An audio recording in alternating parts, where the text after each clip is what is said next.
Bruce Melody ati kuva nabaho kuva natangira music uyu mwaka wa mbere uyu mwaka mwiza aho naje gukora ibitaramo bikanshimisha cyane nazengurutse hirya no hino mu gihugu cyacu cy'u Rwanda ariko naje kwishima cyane aho nanejeje n'abafana banje naje gukurana indirimbo n'icyamamare mu muziki wa Afrika bita Diamond Platnumz indirimbo iri kugenda izamuka gahoro gahoro mu bice byose by'isi bari kuyumva cyane mu magambo make arimo ibyishimo n'umunezero ati njyewe nta kintu mfana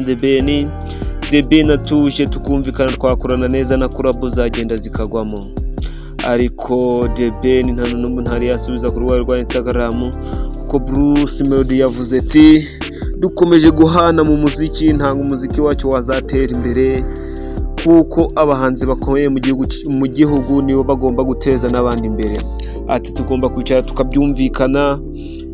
ku buryo nta muntu uzongera gushondana n'undi cyangwa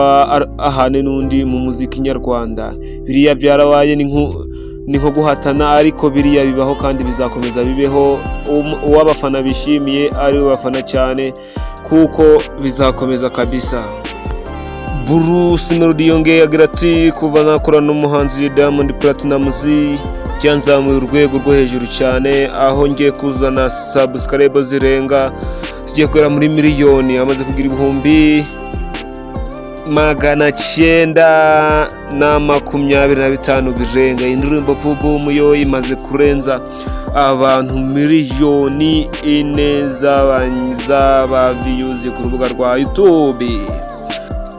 kandi yongeye ashimira abafana ashimira na Diamond Platnumz aho yari yanze gusharinga indirimbo cyangwa kuyamamaza Diamond akagera nyuma akabona ko ibyo yakoze bidakwiye agakwamamaza indirimbo yabo bita Boom gusa aho yarari mu bukwe bwa Niyo Bosco yakoze udushya dutandukanye aririmba y'umuhanzi wo kuharamya no guhimbaza Imana Niyo Bosco anakoramo n'ibindi bitandukanye muri ico gitaramo niba n'ubukwe yahuriyemo n'ibyamamare bitandukanye harimo uwo bita Irene hakazamo Kamikazi Dorcas hakazamo n'abandi baramyi batandukanye n'abahanzi bari baherekeza umuhanzi Niyo Bosco. Ubukwe bwagenze neza bwabaye ntuzahaye muri dutandukanye na Bruce Melody yari yavuze ibintu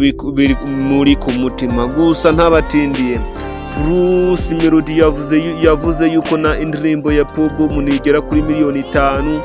azarikura gashya azafitiye abafana be. Ese we uratikiriza rakahe gashya ni indirimbo nshyashya cyangwa nakana agiye kudutegurira ka surprise?